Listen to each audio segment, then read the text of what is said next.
TVS is a brand synonymous with racing as it has achieved enormous success in the Indian motorsport scene. No wonder then that it has a performance-oriented motorcycle in its range called the Apache series. What we are riding today is the new flagship Apache, the new Apache RR 310. While visually this motorcycle looks similar to its predecessor, it has received a bunch of updates. And what better place to test a motorcycle than a racetrack? So, let's ride! The 312cc engine is the same unit as seen before, but TVS engineers have worked their magic to extract 10% more power and torque has been increased by 11%. This has been done by reworking the internals of the engine as it gets a larger airbox and lighter forged piston. So do you feel this performance increment from the get-go? So although it has a strong bottom end, the mid-range is a bit weak. Having said that, in terms of acceleration, the new Apache RR 310 is 0.4 seconds quicker than its predecessor. So in terms of performance, it is right up there, and it also has a strong top end. I could see a speedo indicated 140 kph, and on a straighter open roads, you can clock even higher speeds. Second thing is the throttle response. It is very crisp, it is very tight. So on the racetrack, I was having a great time riding this motorcycle. The other big change is the addition of quick shifter, where it works for 80% of the times, but there were a few occasions where it felt a bit notchy. Now, let's move on to the electronics. So you get 4 riding modes as standard. So while basically we're on the racetrack, so obviously I was on the track mode, and in that mode, the electronic intervention is a bit less, and I was having a good time on this motorcycle. Having said that, I felt that the TC was a bit too intrusive, and on the racetrack, it's better if you ride it without a traction control, again depending on the rider's skill. On the road, I think the traction control intervention will be a good thing because this thing has good amount of power, but how it performs on the road is something that we'll have to wait and watch. Now, it has also got a Dynamic Pro kit that unlocks cornering ABS and also cornering cruise control. First up, let's talk about the cruise control. The cruise control is a nice addition because I think the Apache RR 310 is a good tourer and the cruise control will be very helpful. Now let's move on to the cornering cruise controls. So basically I set the speed at 80 kph. I went into the corner. I could see the motorcycle reducing the speed as my lean angle increased. Once I picked up the motorcycle, again it came back to 80 kph. Again, this cornering cruise control will be more useful on the real world conditions on the highway with bends where you are going to the corner. It will automatically cut in. On the racetrack, I will still say your right hand is a better cruise control than the actual cruise control on this motorcycle. Cornering ABS is also a good safety addition. But all these features comes at a cost. The Dynamic Pro kit comes for 16,000 rupees, which is a lot of money. Now, whether you want to invest that amount of money depends on you as a rider and your use case. On the ergonomics front, the clip-on handlebars have been lowered by 10 mm, and on the racetrack, the sporty riding ergonomics was on point. However, has it affected the rider comfort with respect to touring is something we can answer after a thorough road test.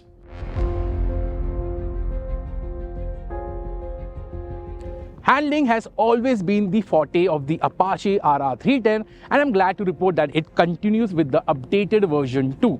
This is down to the chassis balance, which is spot on, which gives the rider lots of feedback and in return lots of confidence.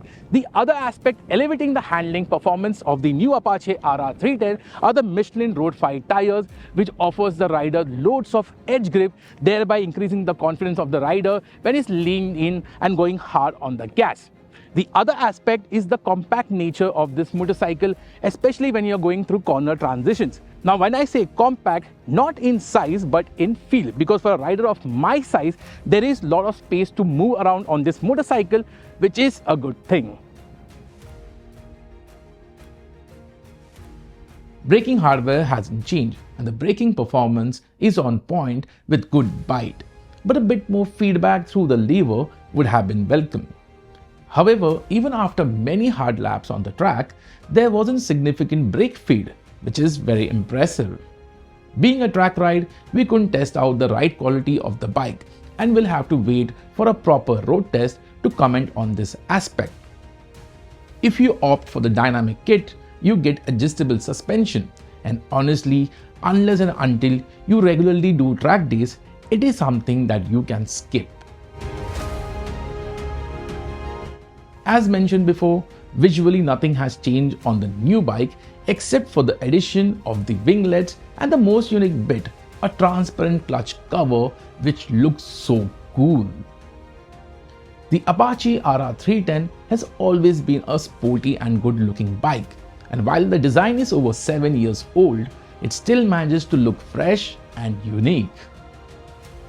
The graphics has been redesigned with a large Apache sticker that runs across the fuel tank and fairing. It is also available in new color shades and the special BTO livery has been carried forward.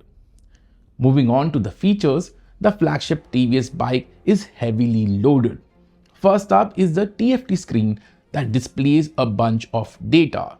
The key highlights are lap timer, Bluetooth connectivity for call and message alerts, turn-by-turn navigation, day trip meter, top speed recorder, and more. If you opt for the dynamic kit, you also get TPMS, and it is the only bike in its segment to get this feature. However, the vertical screen layout means that the information is pretty cluttered. It continues to get all LED lighting. The changes made on the new Apache RR 310 are incremental, but they all add up to elevate the riding experience. Yes, the styling is 7 years old, but the addition of winglets and the transparent clutch cover makes it look that much sporty and cool. Then there's the performance. Yes, the bump is not that much, but you can feel the acceleration difference, and even the top-end performance is better. Handling has always been the forte of the Apache RR 310, and this continues with this motorcycle. However, when it comes to features, there is no motorcycle in its segment which even comes close to the flagship Apache. But things go downhill when pricing comes into the picture. The base variant is priced at 2,75,000 rupees, and if you want quick shifter, you'll have to shell out 2,92,000 rupees, which is a lot of money when you consider the KTM RC390, which offers a more ballistic performance. Having said that, if you want a motorcycle which is good at commuting, is good at touring, and can have lots of fun on the racetrack, the Apache RR 310 still remains a good motorcycle. Had TVS priced this motorcycle more aggressively, the new Apache RR 310 would have been more recommendable.